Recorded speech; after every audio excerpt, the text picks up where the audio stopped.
Hello and welcome everybody to the Buy Round interview show. Today, I'm joined by a man who has previously held the role as CEO of our great game and oversaw a multitude of huge stories. That's putting it lightly. Also had some time, the same title, at Football Federation Australia. Thanks for joining us, David Gallop. Thanks for having me on, James. Matt, I'm really excited to get into this, your story, but how are things at the moment? And just for the listeners out there and the viewers, what are you up to at the moment? Yeah, so I now sit on a bunch of boards across a range of industries, which is a different kind of life to being a CEO and going to one thing every day. But I got a good diverse portfolio and enjoying life. Good. Enjoyment is, I like to hear that. I like to hear that people are enjoying their lives. Take you back to your position as a lawyer, seemingly on a great career path. Why change? Like, why would you leave that profession? Well, I went into rugby league as a lawyer, and I did 7 years as the in-house lawyer, first at Super League and then at the NRL, and then ultimately I became the CEO. I think lawyers are all about processes and rules, and the NRL and also football, they're a little system of government. It sort of works to have a lawyer running the show. We've seen just yesterday that the AFL have chosen to have the in-house lawyer, Andrew Dillon, a guy I knew many years ago when I was also in-house lawyer at the NRL. He's moving into the CEO role, so it's a pretty normal movement, and it worked out fantastically for me. It did, but I'm going to push back a little bit. I don't think it is similar. So as a lawyer, there wouldn't be much spotlight on you. There wouldn't be much general recognition. Be very few pictures of you popping up in the front or the back page of the newspaper. I guess a lawyer would have a good element of control over their time, where you become the CEO of arguably the biggest game in Australia. Like, you could be planning a holiday, kid's birthday party, important event. The phone ring. The unpredictable nature. Certainly had a few of those. Had a fair few holidays interrupted by things that were going on in rugby league. Going back to what you said though, being a lawyer, it sort of helps you think through problems, articulate your reasoning, and I think when I was in front of media scrums, always tried to give a clear, well thought out answer to why we were doing certain things. And perhaps being a lawyer helped with that. But you're definitely right. I had a number of occasions where I had to go to the top of a hill or down near some area where you could get a camera and a microphone while I was on holiday. So it's definitely a 24/7 job. Yeah, that's putting it lightly. And you can be having a nice relaxing time and literally 30 seconds later you're in crisis management mode. Sure, definitely had a few of those. Yes. When you were in that position as lawyer for the Super League and NRL, do you apply for the CEO or it gets offered to you? That was when I first became CEO of the NRL in 2002. Initially I thought that it would probably go to somebody else, but in the end they came to me, and you obviously have a bit of trepidation about that role. You know that you're going to be under scrutiny a lot. You know that the politics of the game is difficult. But in the first few months that I was in the role, we had the Bulldogs salary cap breach. And I think in a way that was personally good for my time starting as the CEO, because I got to get out in front of an issue, show that the NRL was about authority and about governing the game properly. So I think it was a good thing for the game in that period when we were rebooting after the Super League war and regenerating the game. It gave an opportunity, and it gave me personally an opportunity as well. Yeah. So when you've taken up that role, how much of you has to change? Like, do you're you're elevated to this role now. Do you change who you are? Do you think about your decision-making process? Does that change? Do your leadership styles change? Like, how did that impact you immediately? I mean, I think I was fortunate with the management team that I got around me.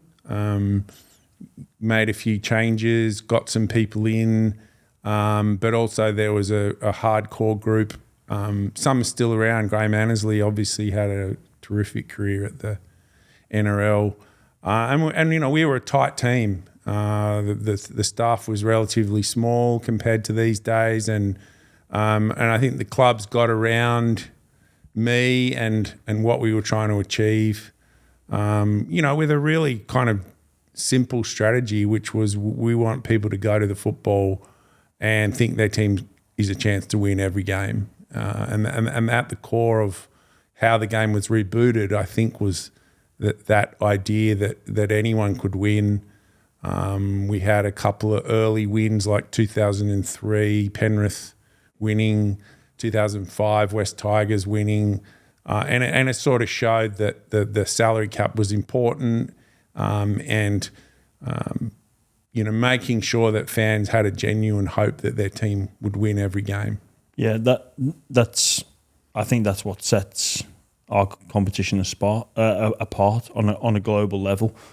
Like, there's not many competitions that have the amount of teams or the percentage of teams that could genuinely win the competition come the end of the year when you compare it to other sporting competitions. Yeah, I mean, just this weekend, West Tigers winning a game that no one probably would have backed them to win.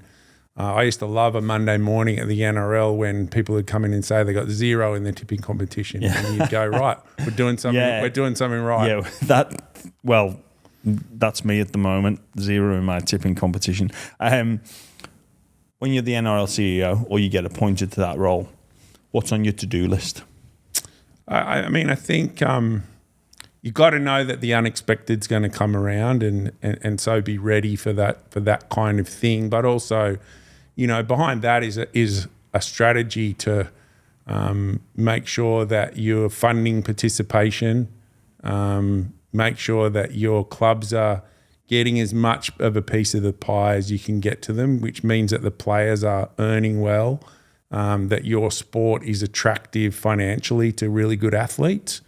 I think that's a challenge in Australia. You want the 10 to 12-year-old who's a good athlete and probably playing a few sports at that age. You want them to choose your sport. And that means making sure that financially they can do well, that there's education and welfare around what they do. So I think we made a lot of advances in that area in my time.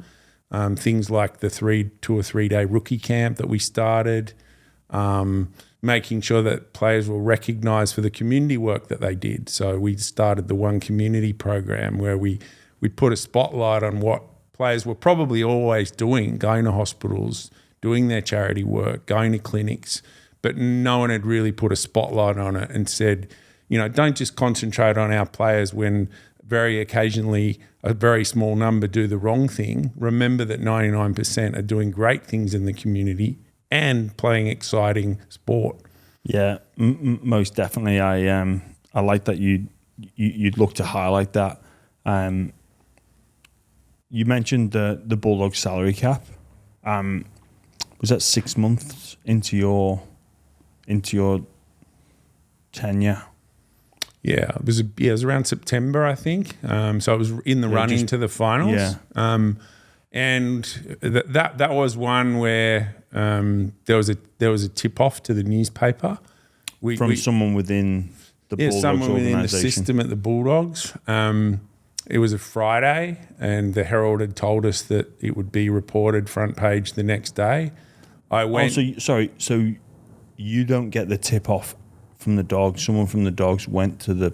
I don't think the Dogs didn't know at that stage, but the whistleblower has gone to the paper. To the paper.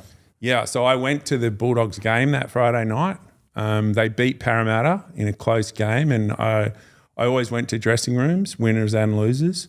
And I remember seeing Brian Smith, Parramatta coach, at the end of the game, and he was upset they'd lost this game. I said to him, I'll tell you one thing, you'll wake up tomorrow morning and you'll look at the paper and you'll be glad you're at Parramatta, not the Bulldogs. To their credit, they came in on the Monday, the Bulldogs, and they pretty much coughed up all the information. Really? And so we dealt with it. It was, it was speeding 150 in an 80 zone, so we felt we had no alternative but to take the points that they'd accumulated that year. And as I said, it was a very dark day for the sport and for that moment that had happened right in the lead up to the finals. But it was a message and a deterrent to others around the salary cap. Did you feel the need to investigate more? We didn't really need to. I mean, as I said, to their credit, they gave us everything we needed. We didn't need more information. We knew where they were at, and maybe if they hadn't done that, it would have taken longer. But they came straight in on the Monday and told us where they were at. So they just lay all the documents on the table. Yep. And say, yeah, we hold our hands up. We cheated the cap, and So for you as CEO, what are you thinking at that moment, or you've got you read the paper, or on the Friday, when do the wheels start turning around what the punishment is going to be? And was there anything already in the NRL rules around cheating the salary cap, so the punishment was already we had a very good set of lawyers around us in those days, and we had a very robust set of rules that still exist. I think they're a really important part of the way the game's administered. And as I say, it just became clear that they were so far over. They were winning games easily, leading the competition. It was still tough. It was tough on the fans and the players. The coach, I remember having a one-on-one with Steve Folkes, and my heart went out to him, given that they were about to play finals footy. But there really wasn't much alternative in our view. How did they get away with it? Yeah, I think these things, if you're determined to not get detected, it can be hard to find this kind of thing. It sometimes gets said about the salary cap that, the NRL only finds things out when people become whistleblowers. That's not really right. For instance, in the case of the Melbourne Storm, the salary cap auditor, Ian Schubert, had been picking up bits of information through his own audit for quite a while, but definitely a whistleblower helped put the jigsaw together. And then again, they came in and completely confessed within 24 hours of us telling them that we needed to see them. They kind of recanted on that later, but at the time, to their credit, they brought in documents, contracts, etc., and we sort of had them cold. Why do you think teams cheat? Why do teams cheat the salary cap? I think the temptation to improve your roster, nobody likes seeing players leave your club, and there's always that moment when it's contract negotiation time. Somebody offers a bit more. There's a pull to move clubs, and the existing club is tempted to go, okay, we need to keep this guy, but you can't keep everyone. That's what a salary cap is about. Do you think clubs that win, and they're not playing by the rules, do you think they can genuinely look themselves in the mirror and go, "We won that comp"? Well, you'd hope so. You know, I mean, I think. So you think that you think they can look themselves in the mirror and go, "We did a good job today," Yeah, even though they're over the cap. Oh no, and knowing that they're over the cap, do you think they have the same level of self-satisfaction? I mean, I couldn't answer that. Obviously, you're getting an unfair advantage.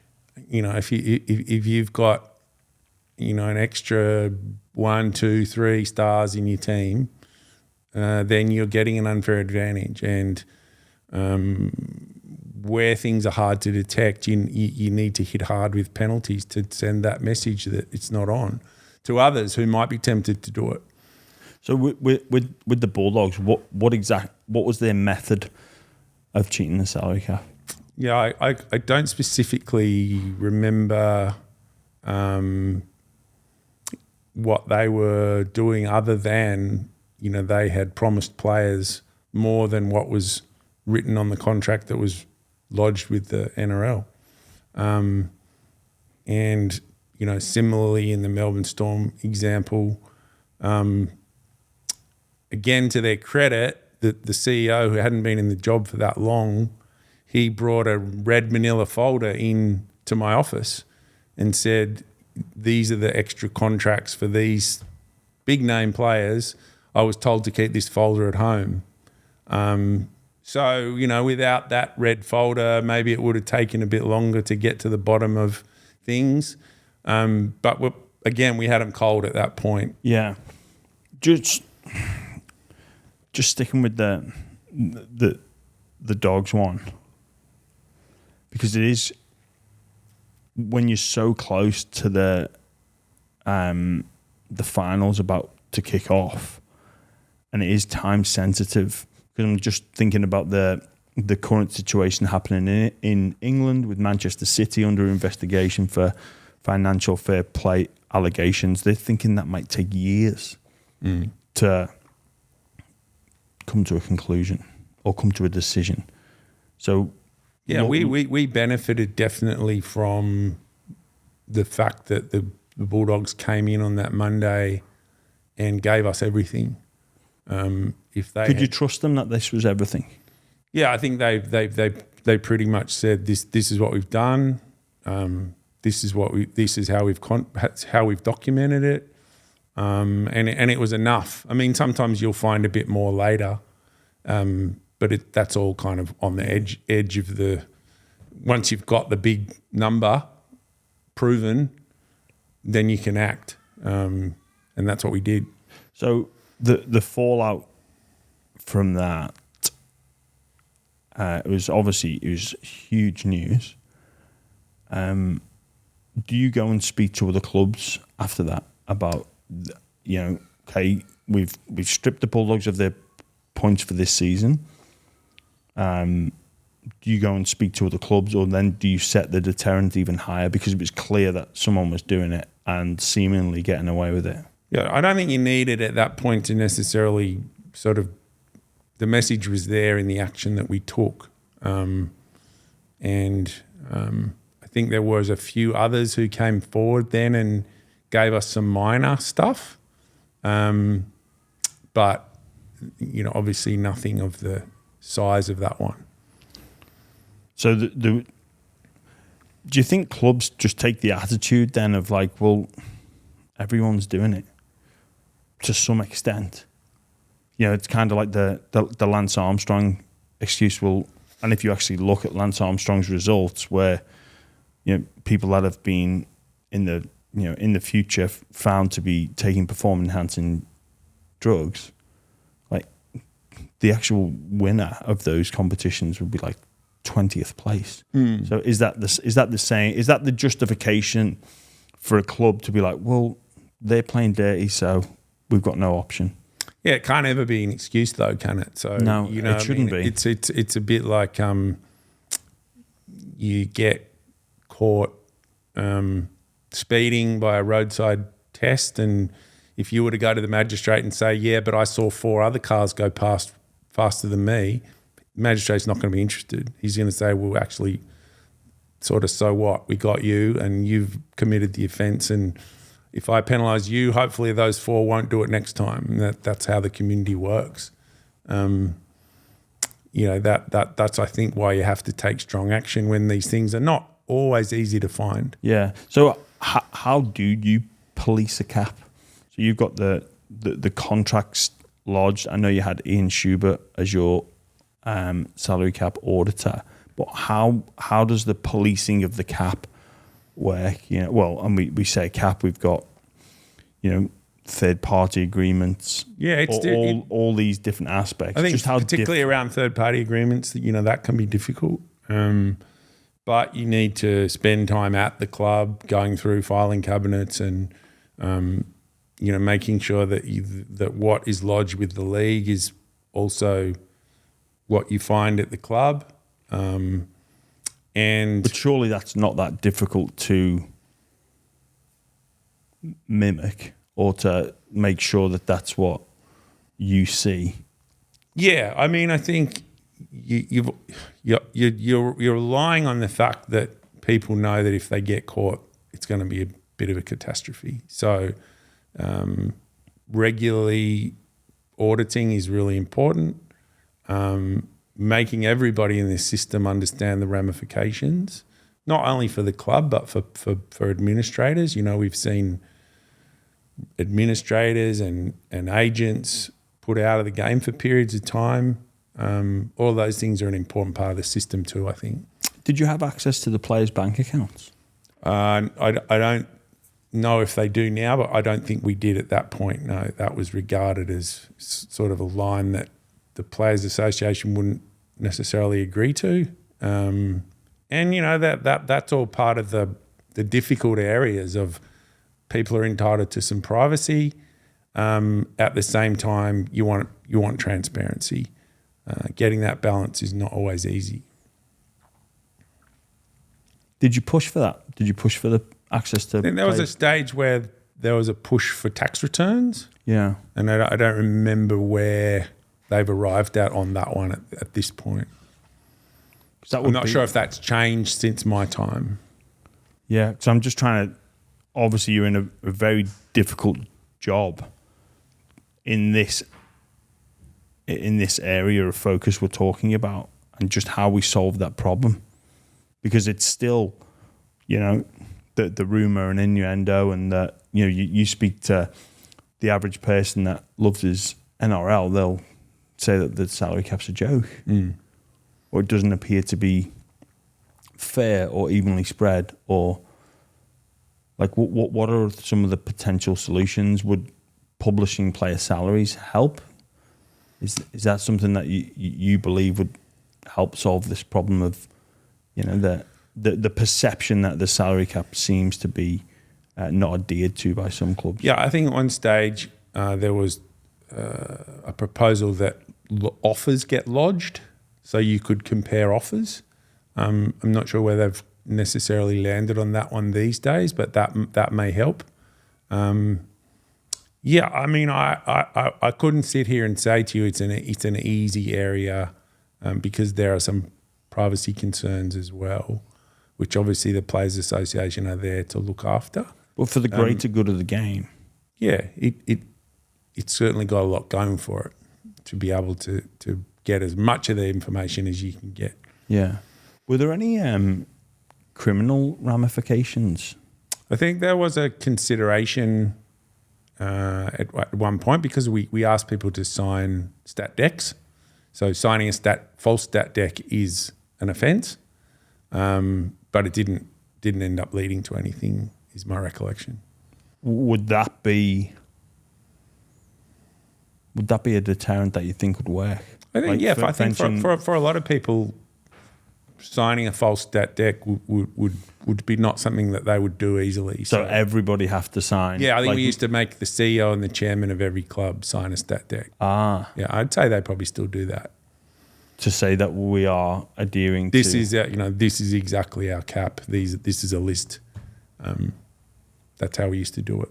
I think we used to do it twice, maybe once or twice a year. Yeah, wow. Yeah. Did the players from the Bulldogs face any ramifications? No, not at that point. Not at that point. No, I think Was that considered? it was considered, but in a way, the salary cap is it's about the whole number, not the individuals. Having said that, I think I said at the time, if you're asked by your club to sign 2 different contracts, your alarm bells should be going off, and you don't want to read your name in the paper connected with that kind of thing. So, sort of be on alert was the message at the time. Because we do see, I guess, we've seen the other end of it as well, where players have been promised some third parties and they've not delivered. And you kind of, like, I guess, I don't know, some clubs obviously do deliver on their promises. Some clearly don't. And news spreads pretty quickly, and in the rugby league community. So the clubs that are going to look after you and the clubs that aren't. Yeah, and a real danger in the third party area, which did happen in relation to Melbourne Storm, was players were offered third party agreements, but they were told, if we don't find you that third party agreement, we'll still guarantee you the money. Yeah. Well, that's just as good at contract offer time when you're considering this one versus this one. Yeah. That's just as good as this one. And I think that was an area that a lot of people ended up educated about. Guaranteed third-party agreements have to go into the cap. Yeah. But again, so difficult to police, right? Because I know what it'd be like as a player sitting in that negotiation. And if I've got someone I trust going, we've got this third-party offer, or we'll get it for you. Yeah. Don't worry. Yeah. And some clubs are better than others, that they've got the reach. Is there a way that... Did you consider scrapping the third-party deals? I think we had a pretty tight restriction back in those days. I'm obviously not on top of exactly how they police third-party agreements now. Yeah. We're going to take a quick break from the show to talk about our new partner, AG1. Now, I love AG1. I've been taking them for about 6 months now. I've noticed multiple health benefits. My gut feels better. My focus is more clear. My intensity in my workouts has gone up as well. And this is all thanks to AG1. It's the one-stop solution for all your supplement needs. I love starting my day with a refreshing glass of AG1. So simple. 1 scoop in the glass, some cold water, give it a stir, or if you want to go fancy and get the shake, do that as well. But it's so easy. It takes out the guesswork with your supplement requirements. If you miss it in the morning, take it at night. I never miss a day with AG1, and I am reaping the rewards from it. And the best thing about it is it tastes great too. And you can really start to feel the benefits. Have it as a simple part of your routine, and you'll see the benefits too. So if you're looking to make positive change with your health outcomes, check out AG1. You will not be disappointed. There's 75 high-quality ingredients. Take care of all your nutritious needs every single day. It's a small habit that you start and gets big results. If a comprehensive solution is what you need from your supplement routine, then Athletic Greens is giving you a free 1-year supply of vitamin D and 5 free travel packs with your first purchase. So to check out this exclusive buy round listeners deal, head to athleticgreens.com/buy round. That's athleticgreens.com/buy round. Your only place to get the free 1-year supply of vitamin D from Athletic Greens, plus 5 free travel packs. Make sure you check it out, or click in the show notes where we'll have that link for you as well. Please don't delay and get your Athletic Greens today. Expansion, that's a hot topic at the moment. Gold Coast Titans come in 07, I believe. Yep. Why them? What were you looking for? Why them? Yes, why the Gold Coast Titans? I think Southeast Queensland, such an important area for rugby league. The AFL getting into the Gold Coast It was important that NRL matched that. At that point, maybe the other options in Brisbane were not as attractive as the Dolphins have obviously been very successful early. But I think it was really about getting into a big, rapidly growing population base. I think the fastest growing area in the country at that point, and making sure that we continue to build ourselves in southeast Queensland. Yeah. They did face some financial hardship, didn't they? Pretty early on. Yep. You as the decision maker or a part of the decision to bring them in, what's your reaction to that? How do you deal with that? Because they basically nearly went bust, didn't they? Yeah. I mean, I can't remember exactly when that happened, but I know that the new ownership group are very solid up there at the Titans. I think it's a Frizzell family at the moment. Yeah, with Rebecca and Daryl, who I remember first meeting in my office when he was based in Wagga but wanted to invest in the Titans. I think that's the great ownership group now. So the stadium, I remember going to Queensland and the then Deputy Premier, Terry McEnroe, committed to me that they'd build a stadium. I think Robina's getting more and more population around it. So maybe in the early days it was still a bit remote from lots of the Gold Coast, but now it's getting more and more population around it, and it's a great little stadium. I think the future's good for the Titans. I think they've definitely had a few rocky moments, but... Did the NRL take ownership of them at one point? May have at some point. Yeah, but that was... Maybe past your time. Do you consider that a success then, the Titans coming in? Yeah, I mean, I think it's going to be, a great club for the Gold Coast and for the game. Probably not an overnight success, but often even overnight successes come back to the fore a bit at some point, and you have to kind of go through some bit of a roller coaster. You've seen that with Western Sydney Wanderers in the A-League. Such a success overnight, but then a couple of tough years. So yeah, look, I think strengthening the game in southeast Queensland is important in the future of the game. What about now with the expansion? Obviously, the Dolphins have come in. They've been amazing on the field, off the field to start. That might come back a little bit. But with 17 teams, it's crying out for an 18th. Yeah. How cautious should we be? And, okay, if you looked at the Gold Coast Titans at first, you might think, we're never going to do this again. And that would be wrong. But again, you would look at the Dolphins and think, everyone's going to be a success. Let's bring them all in. Yeah. So you've got to be very careful. You can't be reactive to the immediate result. Right? Yeah, I think it comes back to what we talked about, which is you still got to make sure that every game that you put to your broadcast package and you seek to get broadcast revenue for, you seek to get fans around, you've got to have playing strength equality, and expanding too quickly can threaten that. Nothing worse in an Australian context, particularly when there is so much sport, so many teams. There's nothing worse than an expansion team that loses. Yeah, that is going to put you in trouble early. So just be careful to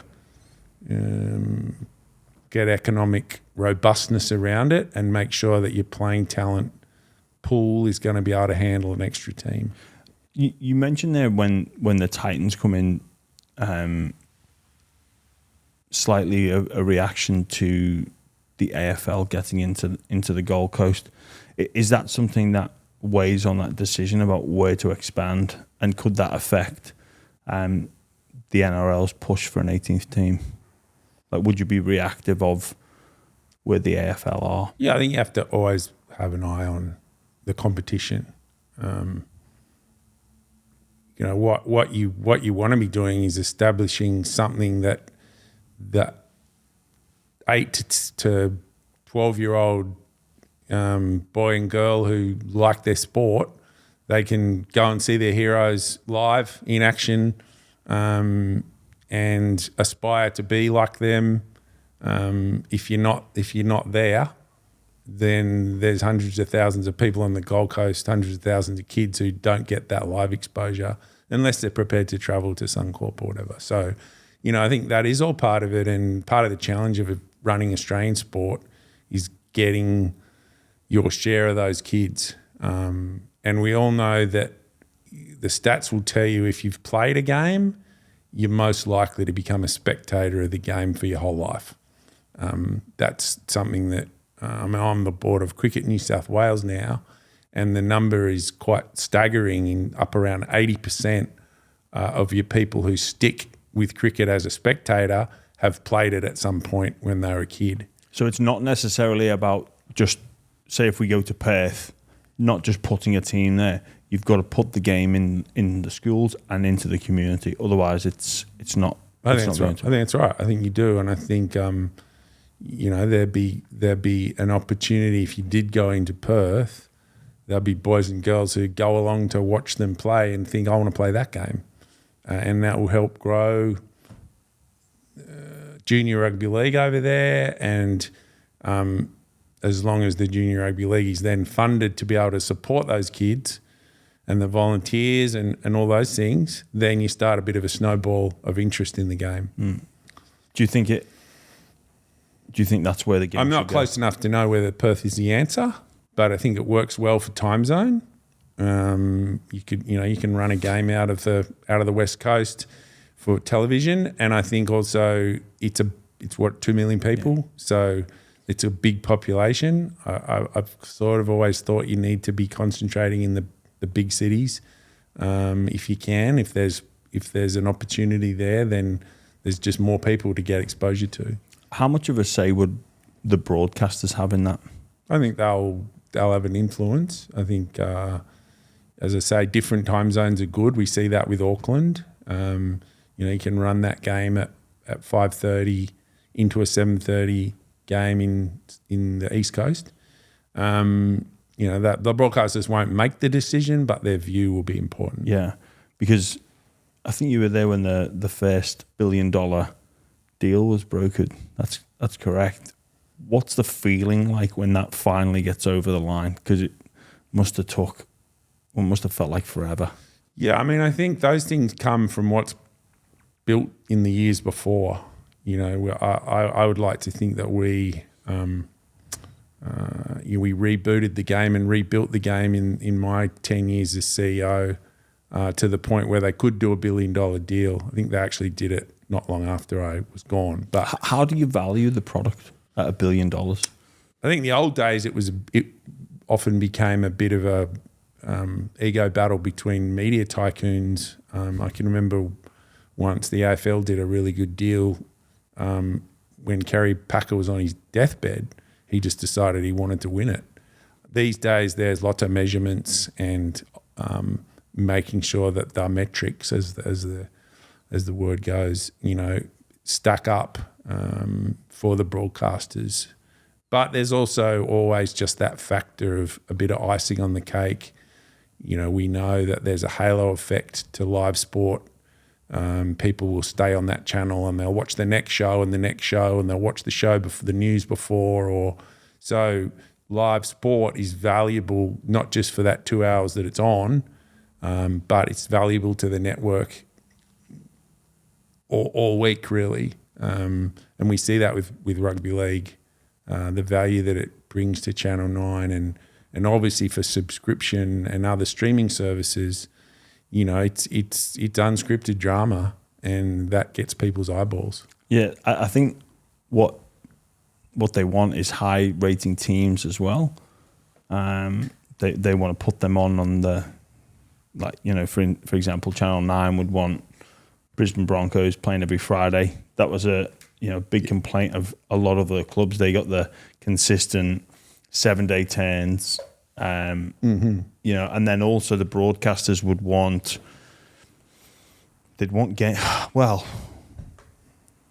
want things to talk about, but they want a game that flows. Yeah. So, how much influence do they have on decisions of draw and on how the game is interpreted by the match officials? I mean, I don't think the second bit they can have opinion, but I doubt that it gets too much. Really, you don't think that if I don't think I don't think they're making decisions on the rules of the game. No, but I think they'll be consulted and the product's not great. Like fans, we're seeing from our metrics that people are turning over. Yeah, you got to listen to that definitely. But then, so you got to listen to it. But then, and the results will come out, right? Like you'll see that if the games are not exciting, and the games are not close, then people will turn off. There's lots of options for what people can do, so what people can watch. So I think the league has to be pretty conscious of that and make sure that as much as possible. Okay, the Broncos might get picked on Friday night, but they won't get picked as often if they come in last. Whereas a team that traditionally may feel like they don't get on Channel 9 much, like Canberra, but if they're coming first, then, they'll get picked more often, so you would hope. So it's all a bit of a balance and sometimes difficult to get right. Yeah. Yeah, but how often were you in touch with the head of Nine and Fox as a... Yeah, a lot. I mean, when I was around, Ginge was at Nine, and he's a big rugby league fan, so that meant that he had an active interest, and also the people at Fox. Patrick is a rugby league fan, and he would. I've got no doubt be having lots of conversations with the NRL. Steve Crawley, they're rugby league interested because they're fans, but also because they want the product to go well and get subscriptions. Yeah. How much do you have to compromise, I guess, about the rugby league in its purest form versus what the broadcasters want? And because there is a bit of noise out there that they get too much control on how the product should look versus rugby league in its purest. This isn't an argument I share. I think it's they should have a say. Perhaps slightly too much, though. I mean, I can't speak for now, obviously, but my sense is maybe some of the rule changes and things got a bit out of hand, but it's been pulled back now, and the games are close. There seems to be a good balance between attack and defence. Rugby league always tends to deliver is one of the things I've thought in my I grew up as a fan of the game, but in my 20 years working in the game nearly, I used to always think just when the shit was hitting the fan, that the game itself would deliver for us. It sure does. And I spoke about when you take over as CEO, there's some uncontrollable situations that you have to manage. The game, like I say, in its purest form is great, but there's lots of subplots that happen going into each game. And I guess when a game creates superstars, it then creates off-field interest. And, players, their job description to some extent could be, I need you to run as hard and as fast as you possibly can through that person. And you're an 80-kilo bloke and you're going to get hit by a 120-kilo bloke. So that job description requires a person with a certain personality type.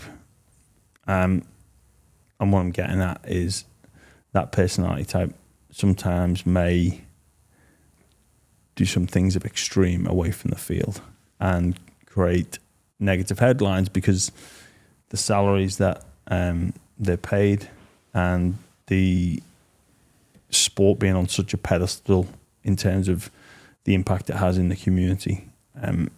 How do you react to some of those stories and how do you find out and what's the first step on the road to recovery? Yeah, I mean, the first observation I'd make about what you just said was I think that physicality of rugby league also generates a great sense of humour. So, you know, the ex-players that we see, people like you and, you know, Fletch Hindy, these guys, they're very funny guys. And maybe the physicality of the game, you know, gives you the opportunity to get away from that and they're funny guys. I think that's something unique about rugby league in a way. When players stuff up, you know, there has to be ramifications. But you need to be careful, I think, in terms of looking at things on a case-by-case basis. I'm not necessarily a supporter of mandatory actions. Sometimes it'll be necessary, but sometimes it won't. So we're talking about the no fault. Yeah, I think I don't necessarily agree with just because something carries in a criminal charge of 10 years, you're automatically stood out of the game. There might be times when the facts support that, but there might be times when they're not. So I'm a big supporter in looking at things case by case. Yeah. I think, you know, the presumption of innocence is an important thing in the community. We had an experience with Brett Stewart, got charged with a criminal offence. We didn't suspend him because of that. We suspended him because there'd been some other behaviour on the night at a sponsors function, and we felt that warranted a 4-week suspension, but we were very careful not to suspend him because of the criminal charge. Now that's, you know, these things are case by case. I just think you need to be careful. Is that the lawyer in you? Yeah, maybe it is. Yeah, I think the lawyer in me, as I say, presumption of innocence is very important, and taking players out of playing the game is a big step. So there might be situations where it's warranted, but there might be situations where it's not. So you think that general sweeping rule of, I think if it carries a potential jail time of 11 years, you don't think it should be that? That's a good guide, but it should be case by case. Yep. Do you feel that response to the game's partners would be enough? It just depends on the circumstances. You know, all I'm saying is, you know, maybe it will be warranted, but the game now has integrity units, and I think they're very important in an investigative sense. I think when they first came in, people thought that they would actually be the decision maker away from the league. That to me was wrong. The game, the CEO, the board, they have to make decisions. But in being having the resources to investigate things properly, I think that's a good thing. But in a way, the whole organisation should be the integrity unit, was always my view. And I think that's come back a bit now. I don't think integrity units are making decisions, but they're there to investigate. Yeah, and then present the facts to the key decision makers. How much of a role does the press play in all of this? There's a school of thought out there that the AFL down in Melbourne, they look after their press look after their players, where the press in Sydney can't wait for a player to mess up. Is that something that you agree with? And in crisis management, are you making phone calls, text messages to try and hose the situation down? Right. I mean, it's important the way something gets presented in the media and the decisions that you've taken obviously you want as much as possible to manage that, make sure it's being done fairly. I certainly think, there were periods where it felt like the AFL media weren't scrutinising things like happened in Sydney, the sort of rough and tumble of rugby league journalism. And yeah, again, it comes back to, those moments when you have to step out of the front of the building and talk to 20 journalists. You've got to be, clear about why you're doing things, well-reasoned, weighed up the circumstances and dealing with it this way. I think if you do that, you're a good chance of the media accepting where you're at. What about the dealing with sponsors? Because I'm assuming, let's say for example, I think Telstra were running the competition when you were there. So are they forecasting that this player misbehaviour will happen? Or are you having those conversations in negotiations? Okay, here's the dollar amount, here's the amount of exposure, here's what we forecast for you by partnering with us. But hey, there's also you'd be naive to think when I talk about that job description that there might not be a couple of negative headlines that you do that is an association with our I name. think what sponsors want to see is they don't have an expectation that nothing will ever happen, but they've got an expectation that you'll deal with it appropriately. But some of them do at times. I've heard the argument though that we've got sponsors threatening to pull out. So most sponsorship deals would have some way they can get out. They'd have a clause in there. Yep, definitely. Should those be removed? No, I think that's they're the ones forking out the money and they have to protect their own reputation. But you've got to try and operate on the principle that it doesn't happen because you've put in place programs and education. But when it does, or if it does, then you're going to deal with it in a way that they can understand. And certainly crisis management around those kind of issues always involved speaking directly to sponsors and saying, this has happened, this is how we're going to deal with it.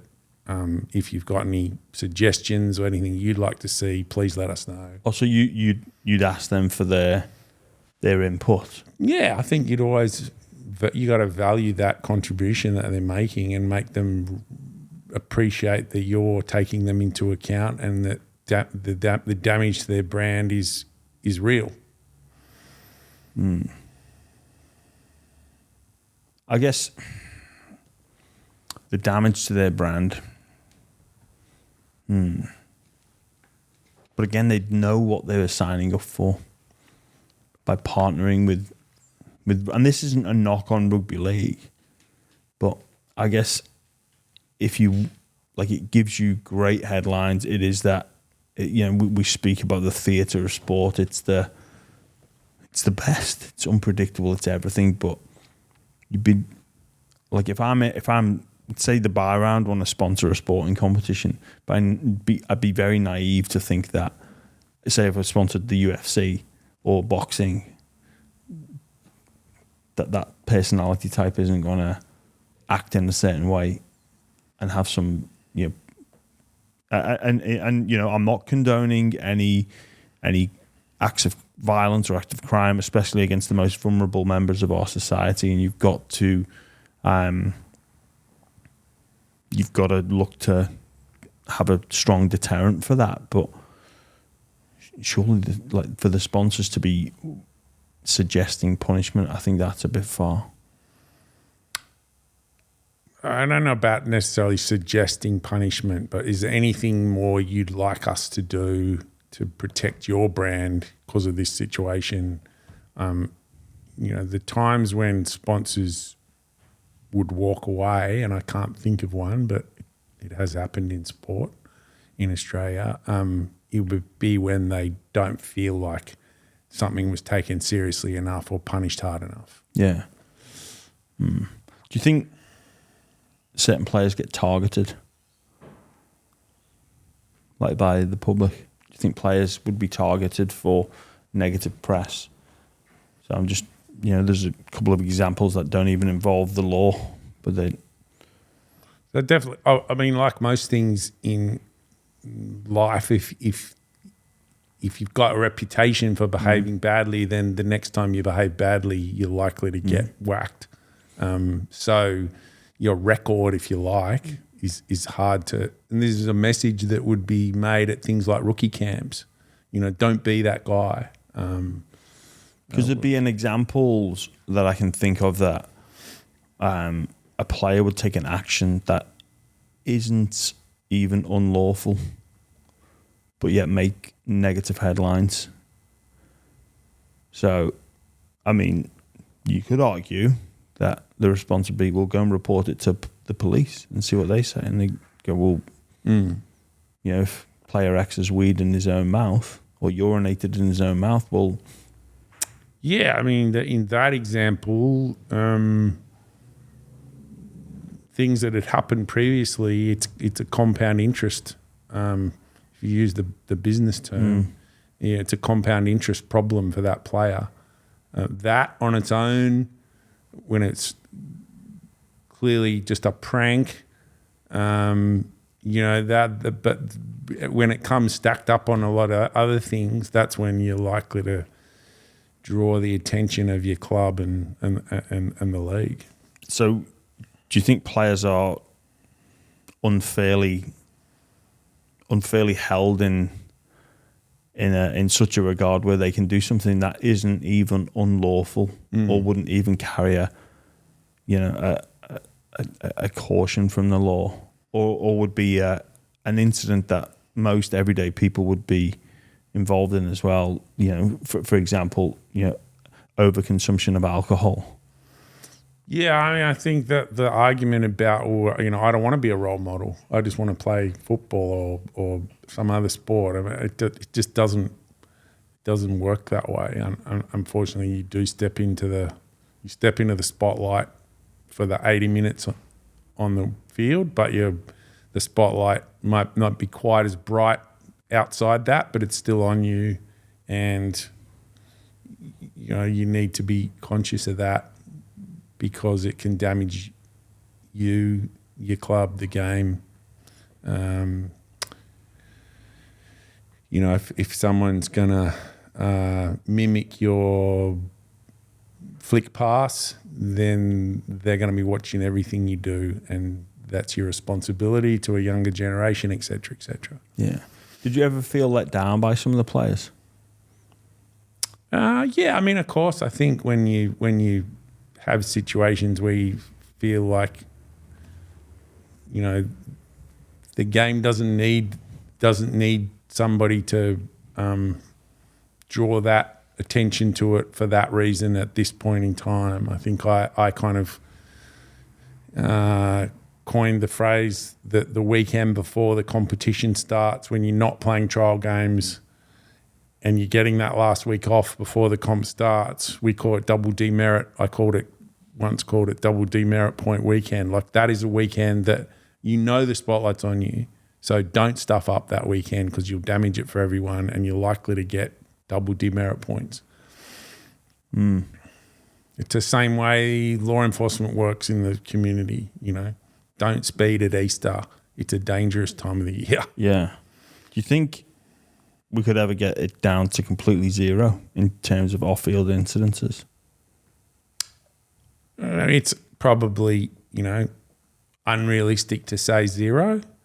But as you continue to educate young guys and women, and maybe things are changing in the community around the things that can get you into trouble. Okay. Do you know why? Just one last one on player behaviour. Have you got any idea why it tends to happen to the bigger name players? I mean, I don't even know if that's right, James. I mean, sorry. Well, I don't know. It's just maybe they, the bigger the name, the more attention. But And there's probably younger players doing the wrong thing from time to time as well. Just the bigger your name, the more people are going to want to know about it. Okay, last question on this topic. If you get presented with an issue, because I know clubs do it, would you ever be tempted to try and sweep something under the carpet if it didn't need to get out? So I know that in certain clubs, a report might happen, something maybe, nothing ridiculously criminal, but like drunken disorderly behaviour, a certain action has been taken, or someone's player X has done Y, but it's not going to be put out there to the public, so the club will look to put in play to sweep things under the carpet and have a bit of a cover up. What are your thoughts on that? And then B, would that be something the NRL or you as the CEO of the NRL be tempted to do? That would be your way to go into damage control for it not to get out? Yeah, I don't think so. I mean, it's just bound to get out. I think particularly these days with phones and social media and things, maybe in the past clubs took a risk and did cover stuff up, but I there's not much you can get away with these days. Did you ever find out of any cover-ups? I don't think of it on a major level that I can recall, but I'm not saying it didn't happen either. I think clubs have to make those kinds of decisions, and they run a risk. So there was no doubt there would have been behaviour that didn't get back to the league, but it's harder and harder to do, I would have thought. Yeah. We did speak about the Melbourne Storm and their salary cap breach. That was, not too dissimilar to the Bulldogs, but they did have 2 premierships stripped of them. Can you talk us through, from a CEO point of view, what happens? Like from that very first phone call, who makes the phone call to you, or who comes into your office and says, David, you might want to take a seat? Yeah, but I think as I said before, the salary cap auditor had been sniffing around some stuff for a while. He'd found some stuff. He was... what did he find? Some contracts that hadn't been disclosed. Some talk of some third party being involved in paying players. But then somebody came forward and actually kind of put the last piece of the jigsaw in place. He came to me. We spoke to our legal team. Legal team helped us draft a letter. We sent it to Melbourne, asked them to come to Sydney as soon as possible. They rang and said, we'll come tomorrow. They came and they confessed, pretty much. I think they went back to Melbourne after the penalty was handed down and sort of tried to backtrack a bit on that. But certainly on the day, to their credit, they brought forward the material, extra contracts, the ones in the red manila folder, and they confessed, obviously because they thought that the game was up, and if they confessed, then maybe the penalty would be lighter. But the number was, well over the cap in those years that they won premierships. So it wasn't hard to work out what we had to do. It would have been untenable for them to keep those premierships. When you got the folder, yeah, and did you interview the players that had 2 contracts? Not personally, I didn't know. So just in terms of Melbourne coming clean, did you have to go and investigate any more, or you were happy with what they presented? I think once we had that material, we knew we had to act. There was a further investigation which revealed even higher breaches, but we definitely had enough. Did they get any extra punishment for not coming completely clean? Can't remember. You can't remember? No, I think maybe an extra fine or, that was definitely further investigation. It was wrong to sort of, some people then said, they should have waited and investigated, but we had them cold. To their credit, because they presented everything to us. Well, not quite everything. Not quite, but the main bits. The main bits. So you received that information. You make the call. I think we discussed it with the obviously News Corp, because they owned the club, and their attitude, when I first rang them, was just do what you got to do. Spoke to people on the ARL side of the fence. The CEO makes those kind of decisions under the rules in the NRL. Did you consult anyone? Yeah, we had a group of we had a room of people, lawyers and staff, salary cap auditor. It was quite an intense day, obviously. So how long does that does it take to finalise that decision? Once they gave us everything, not long at all. So you're like, the 2 premierships are gone. You're not playing for points this year. Yeah. You got to sort out, know. Yeah. Do you think it was hard enough? Do you think you should have looked at, had more control over the distribution of their talent that they had? I think it was, it was the right penalty. They were able to rebuild, change their roster, be successful into the future. So, these things move fast, and you need to be decisive. If you've got the information clear, then don't string it out. Make the decision, and thanks to the stuff they gave us, we had it. Do you think, should some of the players have been punished? Do you think they knew? Well, sorry. First, do you think the players knew, and should they have been punished? No, I think, as I said about the other situations, if you're being asked to sign 2 contracts, then you need to be careful. There was obviously a view that the salary cap is about the whole number for the whole team, and individuals are part of that, but not necessarily sitting there saying, we must be breaching the cap here. So you got to also be careful. But if you're signing two contracts, you've got to know something's maybe not stacking up. And is that a way to de-incentivize salary cap cheating even more? So, from that moment on, could you put in, if you as a player are found to be taking, signing 2 contracts or taking over and above what you've signed for, then we will look to sanction you as well. I think that does exist in the rules at the NRL now. I'm not sure. I can't recall a player ever being personally penalised, but it's potentially there. In the future. Was it a consideration for you, or was that?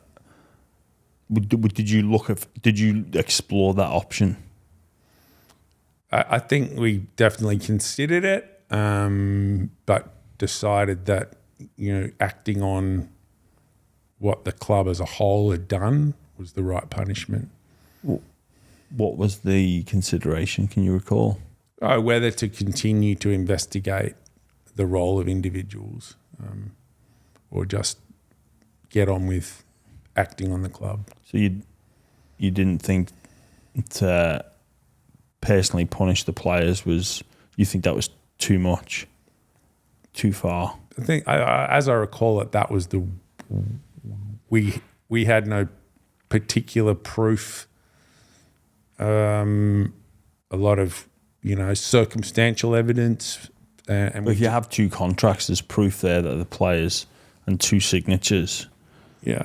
That As I say, I think it was more about, we need to act on this. The season has already started. We've got a team that's still playing way over the cap. That would be unfair to let them keep playing. It's too late to move their players on to another club, so they can't play for points. yeah. And that was sort of clear as well. Imagine that season for fans if they'd know that this team they're playing against is, hundreds of thousands of dollars over what their team is. That takes away that central strategy we talked about at the start, which is you got to have a genuine hope that your team can win on any day. For you personally, how was the fallout for that? Because you wouldn't have been able to turn on a TV, pick up a newspaper for quite some time, and just how important was it for you to get that right? Because that could make or break you. Yeah, I mean, I think, as I said, I don't think there was any alternative really. The level of the breach was such that the penalty was the right penalty. So, yeah, that can be, a bit of a stressful period, but as long as you're not uncertain about the penalty, which none of us were, including me, then you just get on with it.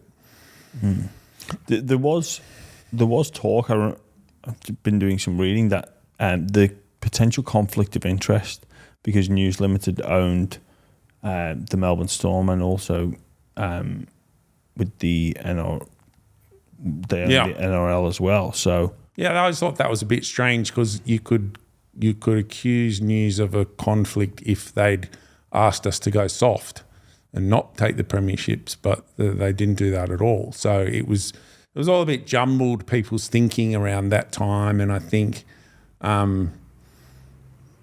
News would probably say now maybe they should have understood what was going on inside a club they owned better, but I certainly don't think there was any conflict and there was no pressure to go soft.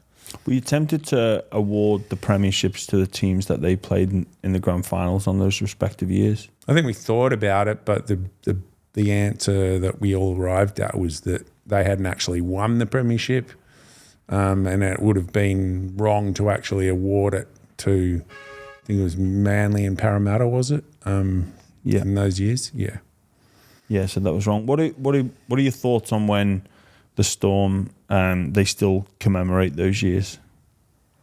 Yeah, I mean, it must be difficult. I'm not, would never sit and say, they did the grind, they did the training, they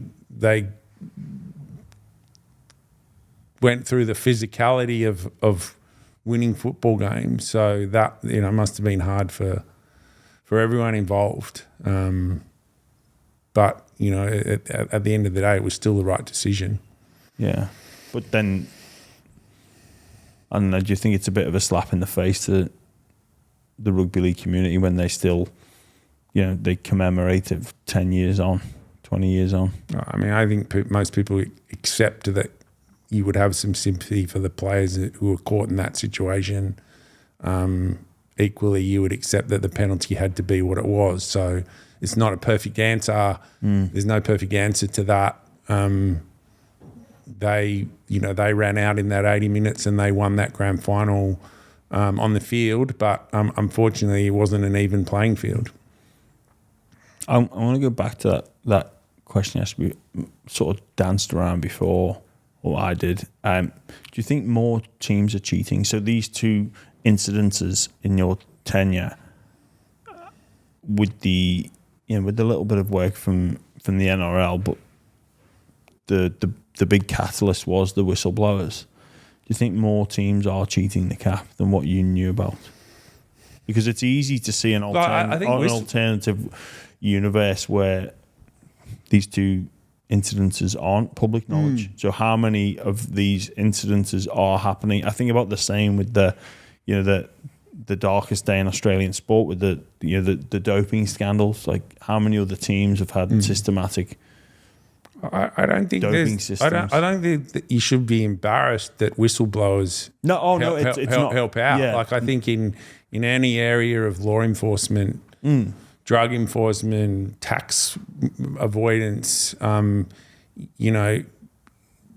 the person that you trusted in the office when they worked for you, you can never rely that will be forever. So whistleblowers are an important part of all areas of enforcing rules, and that's what happened and happens in relation to the salary cap as well. So, I think that's a message that all clubs have to always be thinking about. Can we do this and know that it'll never get out? No, because the person that is a well-liked employee might one day not be.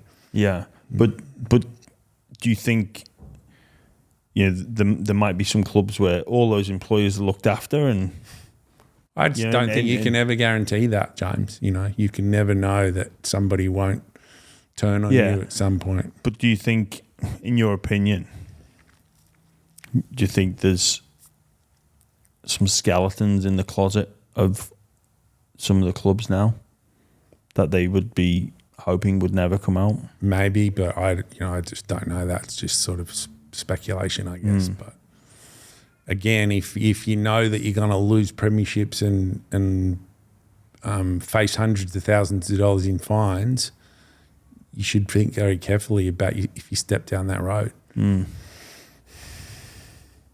Because look, I think most people in the game would think it is happening, and I don't know what the solution is. Do you? Is there anything that you would propose?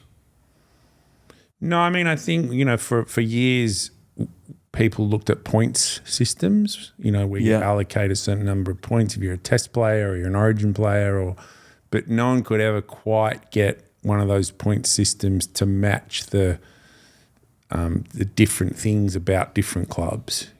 Penrith has got a lot of juniors. Other clubs have got very few juniors. How do you allocate points in those circumstances? Queensland clubs are different in New South Wales clubs, basically. It all just people worked on it and tried to get it to fit in a fair way, but couldn't do it. Yeah, so that's where you allocate each player with a points value as opposed to a monetary value. Yeah. It would certainly be simpler. How much work did you put into that? I think there were people always looking at it and always trying to make it work.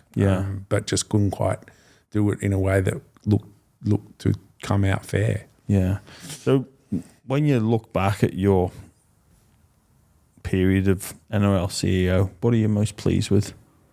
I think that we rebooted the game in that 10 years that I was the CEO. It was a good, tight group of people. We did good things on the field with the game in terms of having close games, but we did some good stuff off the field as well. We promoted the game as well. Nothing was ever going to match Tina Turner and Simply the Best, but the Hoodoo Gurus was a great campaign. Indigenous All-Stars, Anzac Day games, all these things I'm proud of being part of bringing those into the game. I think Golden Point is something that we brought back from the NFL. And although sometimes people don't love it, usually when you lose. Seems to be the way, doesn't it? It is an exciting addition to the end of games, and you could always win a game in the 79th minute with a goal, with a field goal. So, I think there's lots of things about the game in that period that live on, and I'm glad to see the game prospering now. I'm watching games and enjoying it.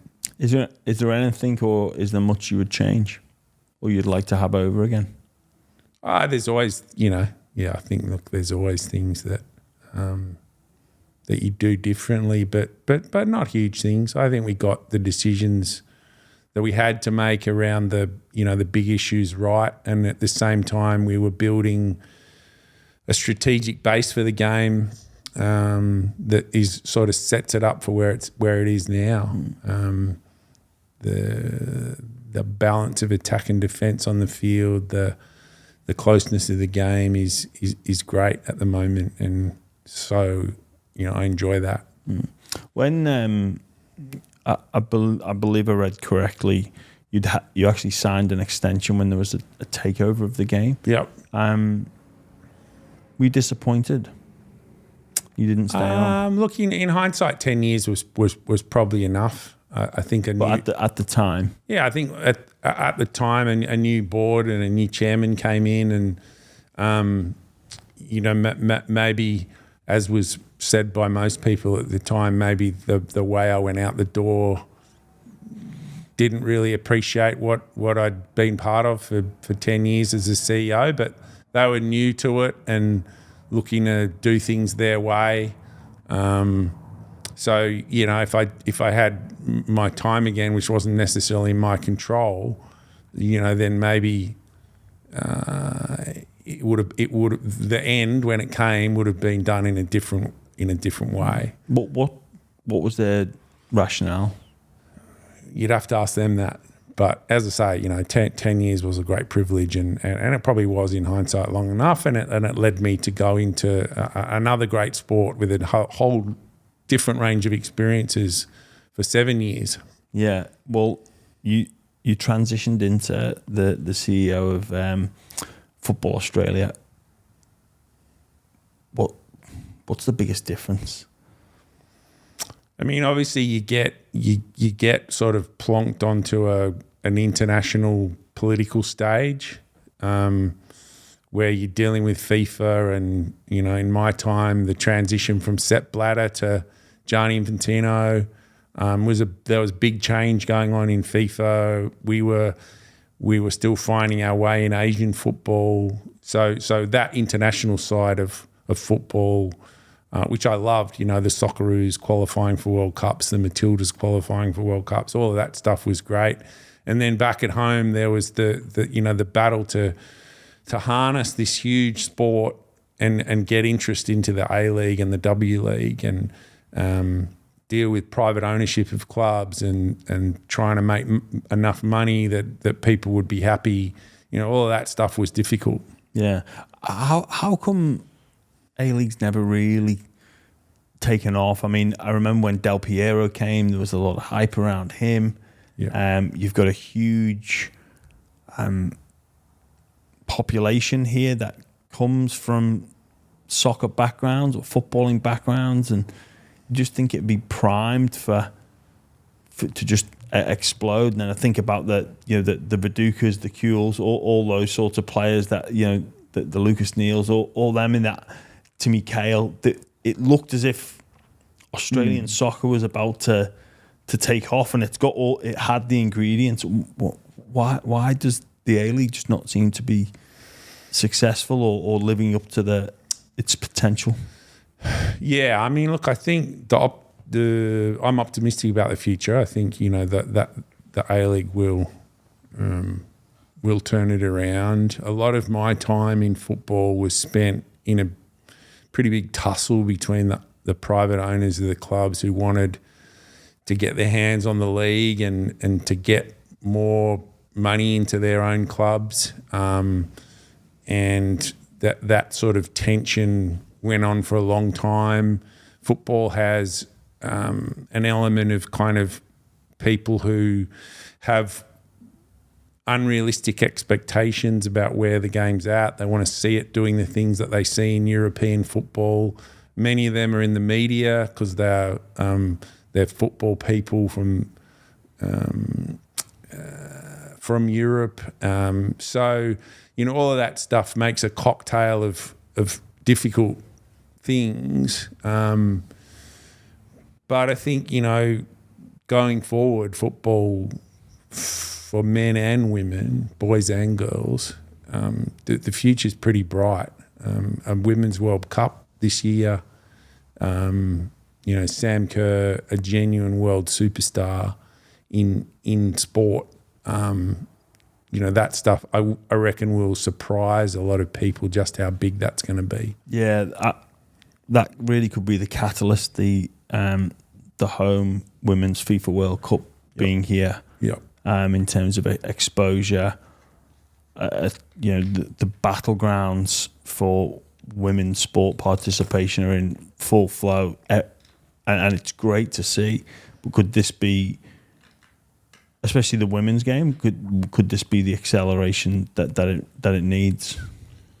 I mean, I think women's football, if you look at participation numbers and where the sport's at, it's going pretty well. But this will sort of lift it another level, and I imagine young girls will be looking at this and thinking, I want to play that game. Yeah. So that will be huge. Yeah. You were part of the deal to bring the World Cup here to Australia, right? How was it dealing with FIFA? Because there's, here we talk about salary cap mismanagement or not sticking by the rules.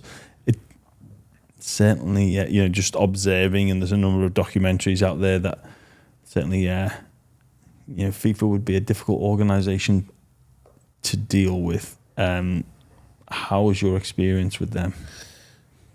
Yeah, I mean, I think a lot changed in FIFA in my time.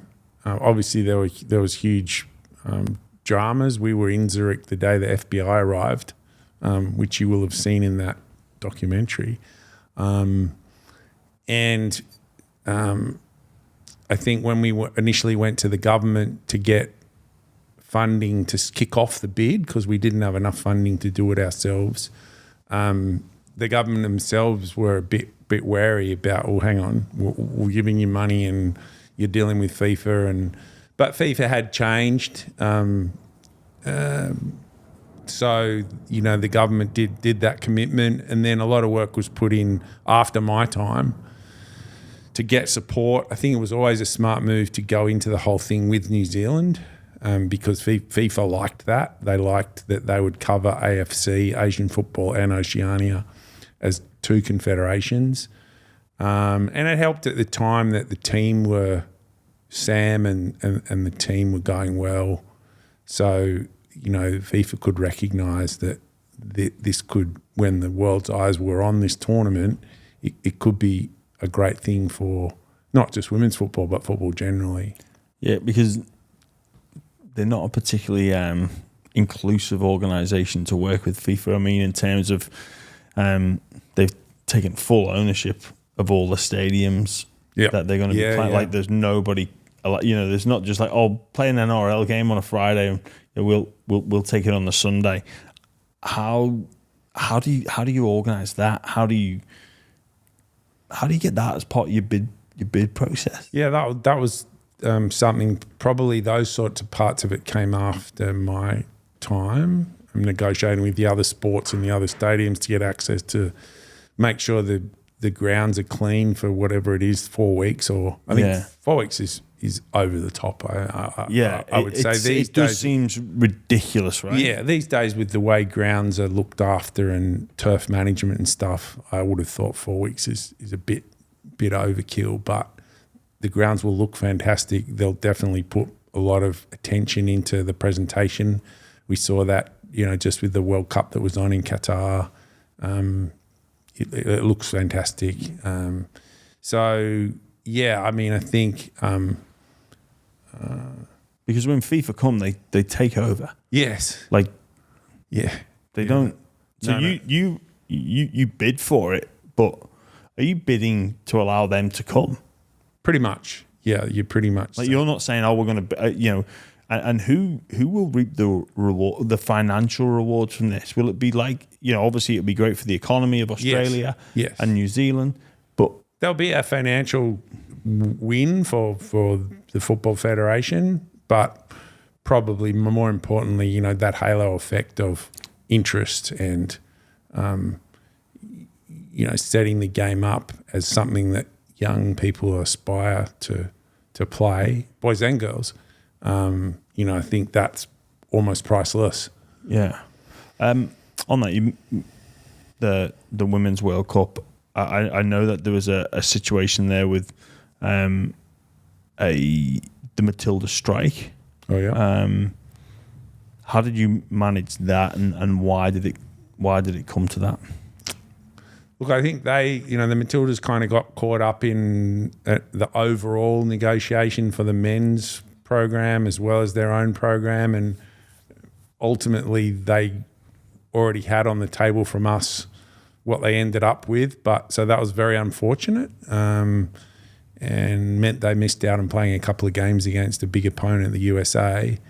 But good things, silver linings come out of these situations, and ultimately the Matildas and women's football, it led to a sharing of revenue arrangement in the next CBA, and things have gone up and up, I think, for the Matildas since that period.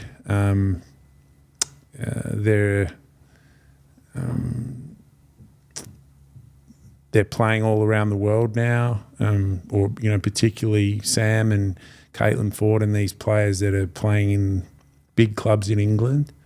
All of that's terrific for the sport. How important is it to have a superstar like Sam Kerr at the forefront of it?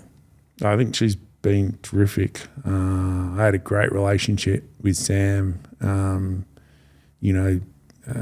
She made me feel part of the setup when I was away with them, and they have a real sort of joy in the way they play. That team, they like playing with each other, and they're tight. And it was great to be around them, travelling overseas. I only regret we lost a couple of games that I wish we'd won and gone further deeper into tournaments. But I think they're well set up now to hopefully have success on home soil. Yeah. The head coach, Alan Stajic,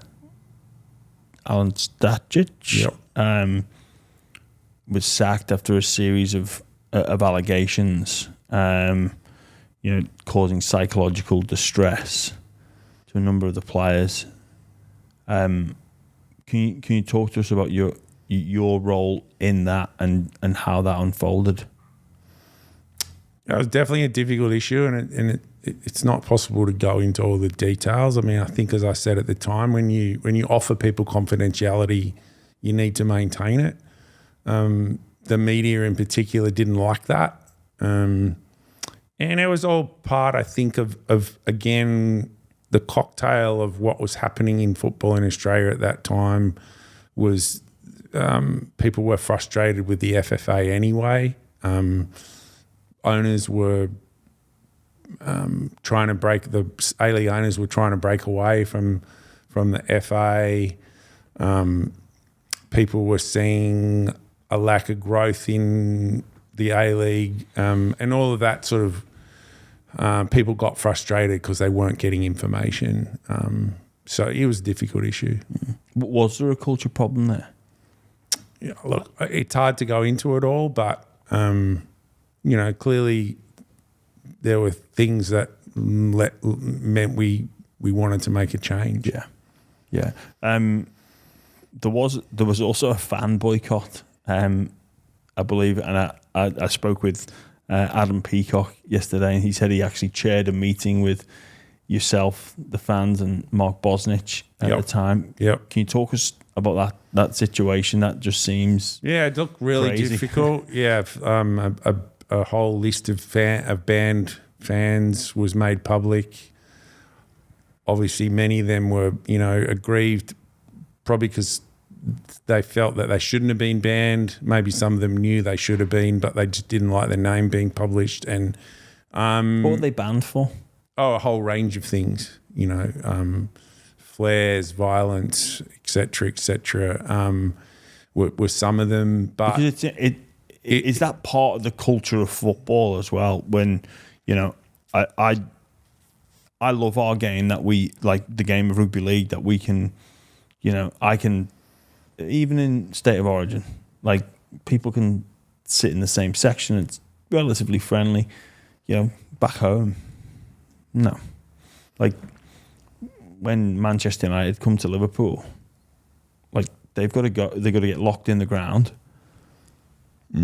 All the home fans leave, they get left behind, and then they've got to get a police escort to the coach or the train and get out of town. There's no, we'll just catch up for a beer with me mate who I know from work. It's get out of here.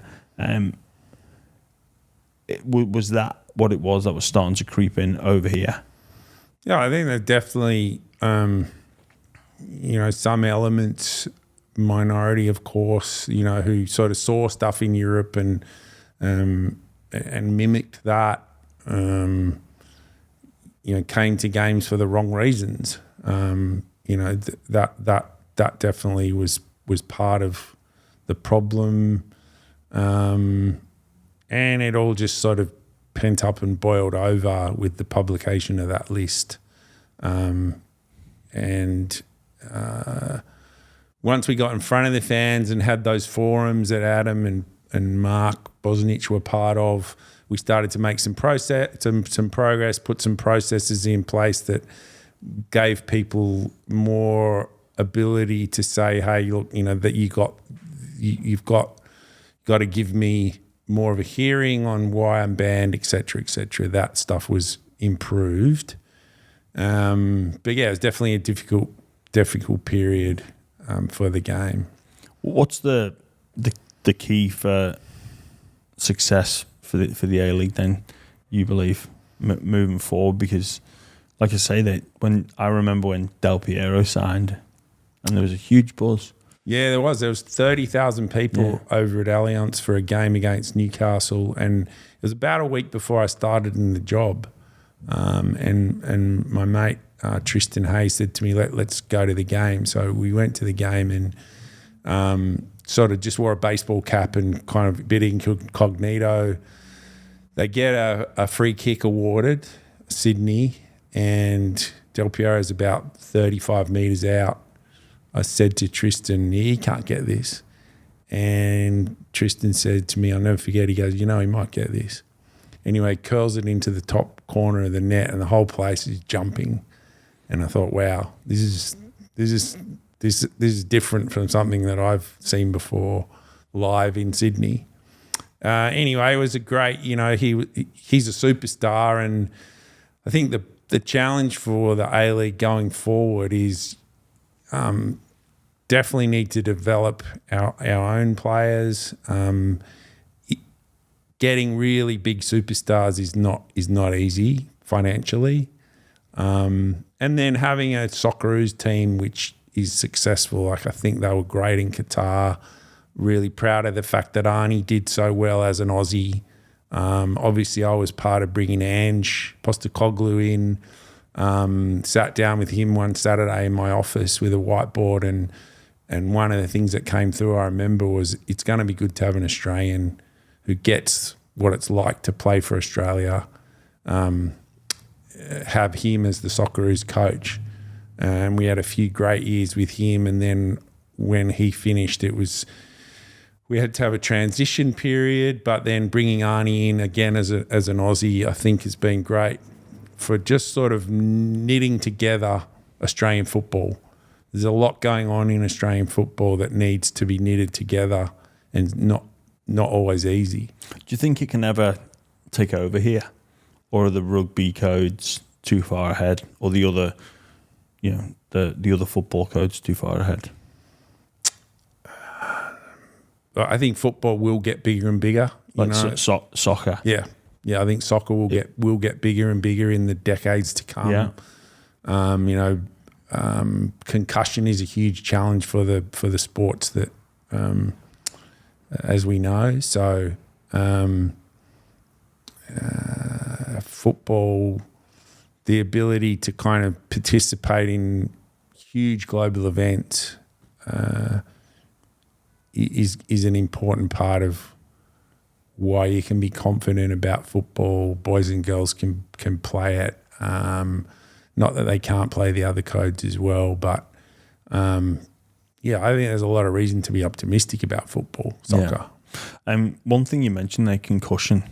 Yeah. Are you worried about any future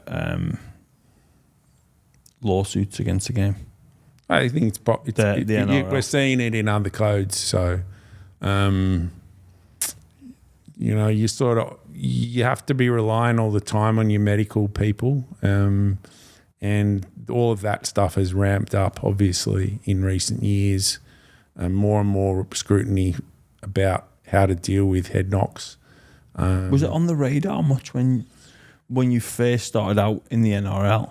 I don't feel like it was. I mean, obviously we had medical people around the game. We had our own chief medical officer, but it wasn't getting the attention that, once CTE became an issue and you had players not that old starting to have bad effects from concussion, then it heightens the whole thing. More and more studies, more and more treatment plans, and I think it's a hard thing for the NRL to get the balance right with.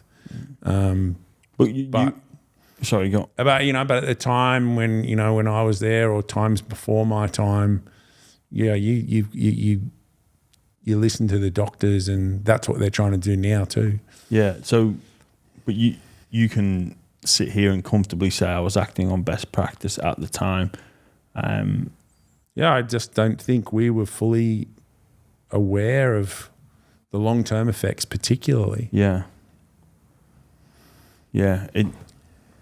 It's such an interesting space, and a place that really, I know I was involved in a number of, had a number of concussions, over 100. Was I aware of the danger? I don't know, but are you? I mean, are you a supporter of the independent doctor and the way the system's being policed now? I think, yes, I am, because of the culture that it will start to create. Yeah. That said, had I been a player, I wouldn't have been happy about it, because I was a product of my environment. So the environment was very much, this is a badge of honour, I'll carry on. If we can start to change that and this becomes the norm, then in 5 or 10 years' time, it's just, it's for the greater good. But I guess I didn't understand quite then, and I was willing to sacrifice almost everything in the pursuit of glory and a win. So, but it's just interesting. I want to ask you, just how did it come on your radar? Can you recall it at all? Was it, papers from America or the news stories of CTE? Was that you had to really?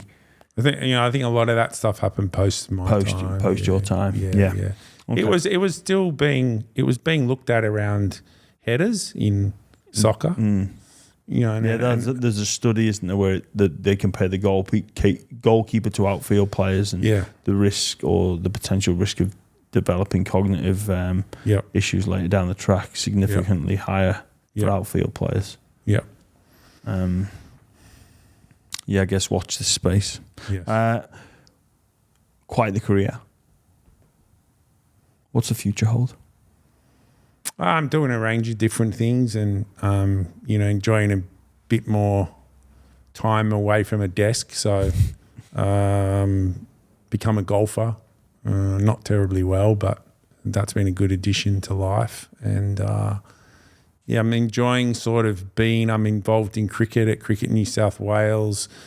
Still keep a good eye on NRL, A-League, W League. Women's rugby league has been, something that we didn't really have a focus on to the extent that they do now. So I think that's fantastic. I think when you're away from these 24/7 jobs, you can do different things. Have a life. I think that's one way of putting it. So, I'm enjoying mainly being a spectator. Yeah, nice. Well, on to our final 3 questions that we ask each and every guest. This part of the show is brought to you by our good friends at Tooheys. So I feel like a Tooheys or 2. I do enjoy this product, actually. It goes all right, the Tooheys. Yeah, I'm a bit of a fan of the Tooheys now. Yeah, partial to a couple. This is a hard one for you, because usually we ask the guest, if rugby league didn't exist, what would you be doing? But I guess that would be lawyer. Yeah, I mean, I tell people that when I first left school, I did a week of a course called Sports Administration, and I quit after a week because I didn't like it. Oh my God! What happened? What went wrong in that course? Yeah, don't know, but sort of ironic that I ended up back there. So maybe the answer to your question is, I would have always ended up a sports administrator. I just got there by a bit of a circular path. That's brilliant. You just 1 week and you're out of there. That's brilliant. The most interesting person that you've met, not necessarily most famous, but most interesting. You must, I think probably Frank Lowy, Sir Frank, as he is now. He was my chairman for a few years, and he kind of got the demarcation between chairman and CEO. He didn't try and tread on my toes every day, but he also let me know when he thought that he should step into something. Great chess player. When I say chess, I mean in business. He could sort of predict 3 moves ahead, and I guess that's why he's so successful in Westfield and his business life.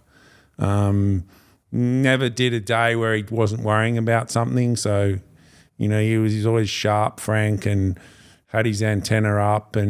But mainly I remember I'd say something, thinking of doing this, and he'd say to me, if you do that, then you'll metaphorically lose your rook in 3 moves time. So, he was good at the chess game and a great thinker.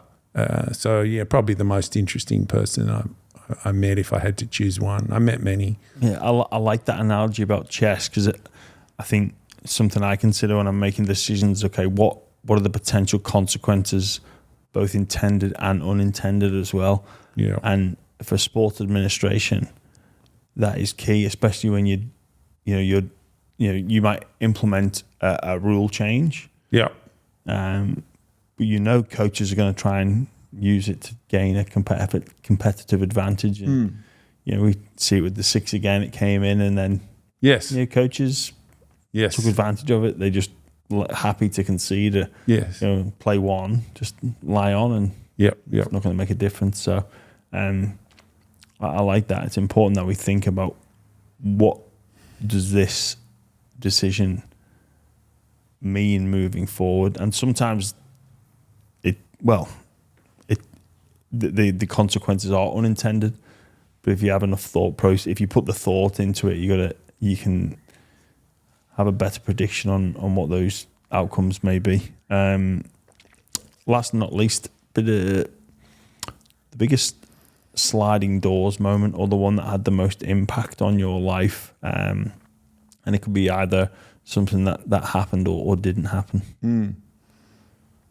Well, one that comes to mind straight away was running into Frank at the London Olympics and him saying to me, "I'd love to have a coffee with you." That led to me meeting him the next day and him offering me the football job. So if I hadn't been at the London Olympics, I was acting chair of the Sports Commission at the time. Another one was probably I was a young lawyer in the city and playing cricket.